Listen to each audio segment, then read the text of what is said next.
Nedelja.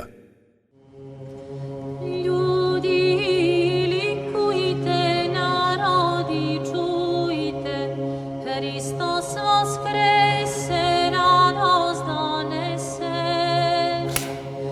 Pobednik. Likujte.